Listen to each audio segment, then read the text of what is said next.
அகிலம் சொந்தங்களுக்கு வணக்கம். அகிலத்தின் இன்றைய மதிய நேர பிரதான செய்திகள். முதலில் தலைப்புச் செய்திகள். ஜூலை மாதம் முதல் விசேட பாதுகாப்பு நடவடிக்கையை ஆரம்பிக்கவுள்ள போலீசார். விரைவில் அமைச்சரவை மாற்றம். போராட்டத்தால் முடங்கிய பாடசாலைகள், கல்வி நடவடிக்கைகள் ஸ்தம்பிதம். நிவிதிகல பகுதியில் துப்பாக்கிச் சூடு, ஒருவர் வைத்தியசாலையில் அனுமதி. யாழில் பரபரப்பு, புடவை கடை மீது பெட்ரோல் குண்டு வீச்சு தாக்குதல். நாட்டில் விற்கப்படும் தரம் குறைந்த மின் கம்பிகள் விடுக்கப்பட்டுள்ள எச்சரிக்கை. யாழில் இருந்து கொழும்பு சென்ற அதே சொகுசு பேருந்து விபத்து, 3 பலி, 2 படுகாயம். இலங்கையில் கோழி இறைச்சி சாப்பிடுவோருக்கு விடுக்கப்பட்டுள்ள எச்சரிக்கை. கொட்டி தீர்க்க போகும் மழை, மக்களுக்கு விடுக்கப்பட்ட எச்சரிக்கை. தொடர்வன விரிவான செய்திகள். பாதாள உலக குழுக்களின் துப்பாக்கிகளை கைப்பற்றும் நோக்கில் எதிர்வரும் ஜூலை மாதம் முதல் 2 மாத கால விசேட நடவடிக்கையை ஆரம்பிக்குமாறு போலீசாருக்கு அறிவிக்கப்பட்டுள்ளது. போலீஸ் மா அதிபர் தேசப்பந்து தென்னகோன் விடுத்துள்ள பணிப்புரையின் பிரகாரம் இந்த நடவடிக்கை மேற்கொள்ளப்படவுள்ளதாக தெரிவிக்கப்படுகிறது. நாட்டில் பாதாள உலகத்தை ஒடுக்குவதற்கு ஆயுதப்படைகளின் துப்பாக்கிகள் பாரிய தடையாக இருப்பதாக போலீஸ் மா அதிபர் தெரிவித்துள்ளார். இந்நிலையில் போலீசாரின் உதவியுடன் இந்த விசேட நடவடிக்கை நடைமுறைப்படுத்தப்படவுள்ளதாக போலீஸ் மா அதிபர் குறிப்பிட்டுள்ளனர்.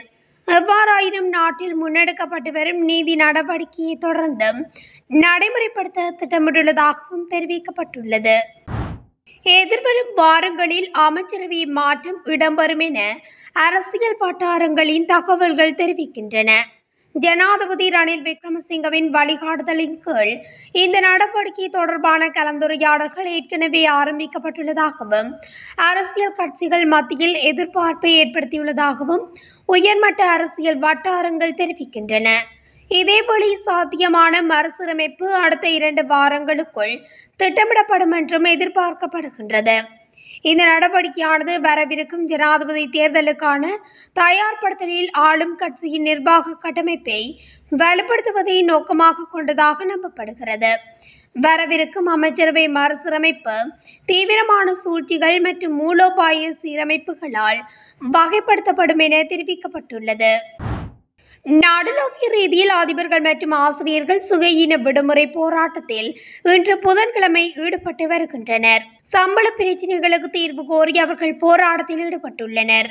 இதன் காரணமாக அனைத்து பாடசாலைகளிலும் மாணவர்களின் வருகை குறைவாக காணப்படுவதுடன் மாணவர்கள் பாடசாலைக்கு வந்து ஏமாற்றத்துடன் திரும்பி செல்வதாகவும் அவதானிக்க முடிவதாக தெரிவிக்கப்படுகின்றது. இதேவேளை 2ஆம் தவணை ஆரம்பமாகியுள்ள நிலையில் ஆசிரியர்கள் மற்றும் அதிபர்கள் பணி பகிஷ்கரிப்பை ஆரம்பித்துள்ளனர். இதன் காரணமாக பாடசாலைகளின் கல்வி நடவடிக்கைகள் ஸ்தம்பிதமடைந்துள்ளதாக பெற்றோர்கள் தெரிவிக்கின்றமை குறிப்பிடத்தக்கது.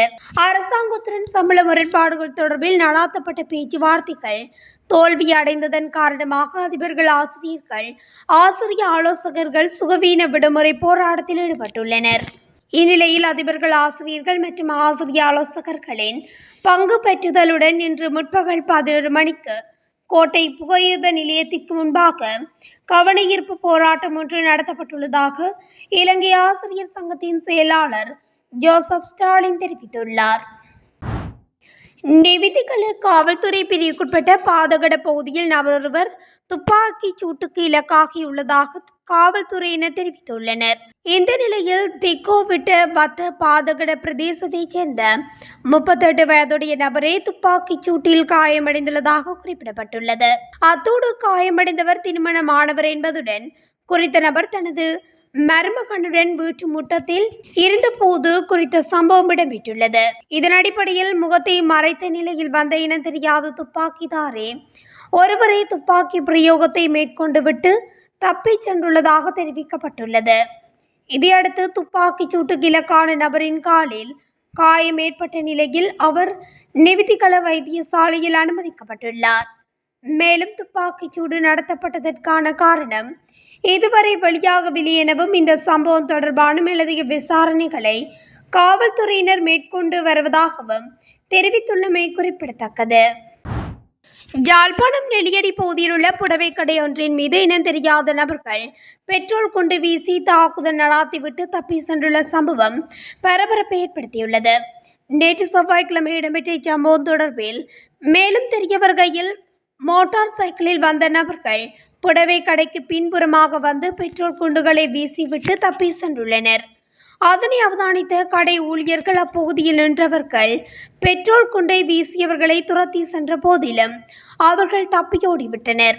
சம்பவம் தொடர்பில் கடை உரிமையாளரால் நெல்லியடி போலீஸ் நிலையத்தில் முறைப்பாடு செய்யப்பட்டுள்ள நிலையில் போலீசார் மேலதிக விசாரணைகளை முன்னெடுத்துள்ளனர்.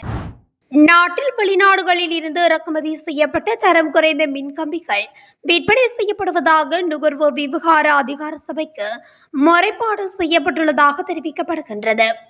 அத்தோடு SLS அல்லது இலங்கை தர நிர்ணய சபையின் சான்றிதழ் இல்லாத இந்த மின்கம்பிகளில் உற்பத்தி நிறுவனத்தின் பெயர் கிடையாது என தெரிவிக்கப்பட்டுள்ளது. எனினும் பிரபல பண்டக்குறிகளுக்கு நிகரான பெயர்களை கொண்ட பெயர்களில் இவை விற்பனை செய்யப்படுவதாக குறிப்பிடப்பட்டுள்ளது. மின்கம்பிகள் செப்பு கம்புகளினால் உற்பத்தி செய்யப்பட்டிருக்க வேண்டும் எனவும், இந்த தரம் குறைந்த மின்கம்பிகளை உற்பத்தி செய்ய அலுமினியம் பயன்படுத்தப்பட்டுள்ளதாகவும் தெரிவிக்கப்பட்டுள்ளது. எனவே இந்த மின்கம்பிகளை பயன்படுத்துவதனால் மின்சார இயந்திரங்கள் பழுதடைவதாக எச்சரிக்கை விடுக்கப்பட்டுள்ளதுடன், தரம் குறைந்த இந்த மின்கம்பிகள் 1000 முதல் 2000 ரூபாவிற்கு குறைந்த விலையில் விற்பனை செய்யப்படுவதாக தெரிவிக்கப்பட்டுள்ளது. மேலும் போலியான தரம் குறைந்த மின்கம்பி உற்பத்திகள் சந்தையில் விற்பனை செய்வது குறித்து இலங்கை நுகர்வோர் விவகார அதிகார சபை இன்று விசாரணைகளை ஆரம்பிக்கவுள்ளமை குறிப்பிடத்தக்கது. முல்லைத்தீவு மாங்குளம் பகுதியில் இடம்பெற்ற பேருந்து விபத்தில் 3 உயிரிழந்துள்ளதாக தெரிவிக்கப்படுகின்றது. குறித்த விபத்து சம்பவமானது நேற்று இரவு 11 மணியளவில் மாங்குளம் பனிக்கன்குளம் பகுதியில் இடம்பெற்றுள்ளது. விபத்தில் மேலும் 2 காயமடைந்துள்ளனர் என காவல்துறை ஊடக பேச்சாளர் தெரிவித்துள்ளார். பனிக்கன்குளம் பகுதியில் நெடுஞ்சாலையோரம் நிறுத்தப்பட்டிருந்த யாழ்ப்பாணத்தில் இருந்து கொழும்பு நோக்கி சென்ற அதிசொகுசு பேருந்தின் பின்புறம் பாரவூர்தி ஒன்று மோதியதாக காவல்துறையினர் தெரிவித்துள்ளனர். இதன்போது வீதியில் நிறுத்தி வைக்கப்பட்டிருந்த பேருந்தில் திருத்தப் பணியில் ஈடுபட்டிருந்த 3 சிக்கி தூக்கி வீசப்பட்டு உயிரிழந்துள்ளனர். பாரவூர்தி, சாரதி மற்றும் பேருந்தில் பயணித்த ஒருவர் என 2 படுகாயமடைந்த நிலையில் கிளிநொச்சி வைத்தியசாலையில் அனுமதிக்கப்பட்டுள்ளதாக தெரிவிக்கப்படுகின்றது. மேலும் சம்பவம் தொடர்பாக மாங்குளம் காவல்துறையினர் விசாரணைகளை ஆரம்பித்துள்ளனர். இலங்கையில் கோழியிறைச்சி சமைக்கும் போது அவதானம் செலுத்துமாறு சுகாதார அமைச்சு பொதுமக்களுக்கு அறிவுறுத்தியுள்ளது.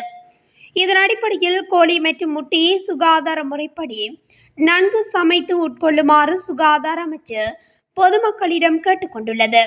சமீபத்தில் இந்தியாவில் பரவிய பறவை காய்ச்சல் குறித்து சுகாதார அமைச்சகம் கவனம் செலுத்திய நிலையில் சுகாதார அமைச்சகத்தின் சுகாதார மேம்பாட்டு பணியகம் இது தொடர்பான எச்சரிக்கையை விடுத்துள்ளது. தற்போது மருத்துவ ஆராய்ச்சி நிறுவனத்தின் வைரஸ் பிரிவு H5 மற்றும் H7 விகாரங்கள் மற்றும் H9 இன்ஃப்ளூயன்சா போன்றவற்றையும் கண்டறிய தேவையான PCR பரிசோதனை வசதிகளை நிறுவியுள்ளதாக தெரிவிக்கப்பட்டுள்ளது. பறவைகள் மத்தியில் பரவும் பறவை காய்ச்சலானது சில சமயங்களில் மனிதர்களையும் தாக்கும் என்பதால் பறவைகள் மற்றும் அவற்றின் கழிவுகளை தொடுவதை தவிர்க்கவும் அவதானமாக செயற்படவும் சுகாதார அமைச்சகம் மக்களுக்கு அறிவுறுத்தியுள்ளது. பறவைகளையோ அவற்றின் எச்சங்களையோ தொடக்கூடாது. அத்தோடு கோழிப்பணிகளுக்கு செல்வதை தவிர்க்கவும் மக்கள் விழிப்புடன் இருக்குமாறு அமைச்சகம் அறிவுறுத்தியுள்ளது. மேலும் தமது பிரதேசங்களில் நோய்வாய்ப்பட்ட அல்லது இறந்த பறவைகள் காணப்பட்டால் அவற்றை உடனடியாக உள்ளூர் சுகாதார அதிகாரிகளுக்கு தெரிவிக்க வேண்டும் எனவும் கேட்டுக்கொள்ளப்பட்டுள்ளமை குறிப்பிடத்தக்கது. மேல் சப்ரகமுவ மற்றும் வடமேல் மாகாணங்களிலும் கண்டி, நுவரெலியா, காலி மற்றும் மாத்தறை மாவட்டங்களிலும் அவ்வப்போது மழை பெய்யும் என எதிர்ப்பு கூறப்பட்டுள்ளது. வளிமண்டலவியல் திணைக்களம் இன்று வெளியிட்டுள்ள அறிக்கையில் இதனை தெரிவித்துள்ளது. சப்ரகமுவ மாகாணத்திலும் குருநாகல், கண்டி மற்றும் நுவரெலியா மாவட்டங்களிலும் சில இடங்களில் 50 மில்லிமீட்டருக்கும் அதிகளவான பலத்த மழை பெய்யக்கூடும். மாத்தளை மற்றும் ஹம்பாந்தோட்டை மாவட்டங்களில் பல தடவைகள் மழை பெய்யும் சாத்தியம் உள்ளதாக தெரிவிக்கப்பட்டுள்ளது. மத்திய மலைநாட்டின் மேற்கு சரிவுகளிலும் வடக்கு வடமத்திய மற்றும் வடமேற்கு மாகாணங்களிலும் திருகோணமலை, ஹம்பாந்தோட்டை மற்றும் மொனராகலை மாவட்டங்களிலும் அவ்வப்போது மணித்தியாலத்துக்கு 40 தொடக்கம் 50 கிலோமீட்டர் வேகத்தில் பலத்த காற்று வீசக்கூடும். இத்துடன் அகிலத்தின் இன்றைய மதிய நேர பிரதான செய்திகள் நிறைவடைகின்றன. தொடர்ந்தும் செய்திகளை அறிந்து கொள்ள அகிலம் ஊடகத்துடன் இணைந்திருங்கள். நன்றி. அகிலம், மாற்றத்திற்கான மக்கள் குரல். இந்த வீடியோ பிடிச்சிருந்தா லைக் பண்ணுங்க, கமெண்ட் பண்ணுங்க, ஷேர் பண்ணுங்க. மறக்காம கீழே இருக்க பெல் ஐகானை கிளிக் பண்ணுங்க.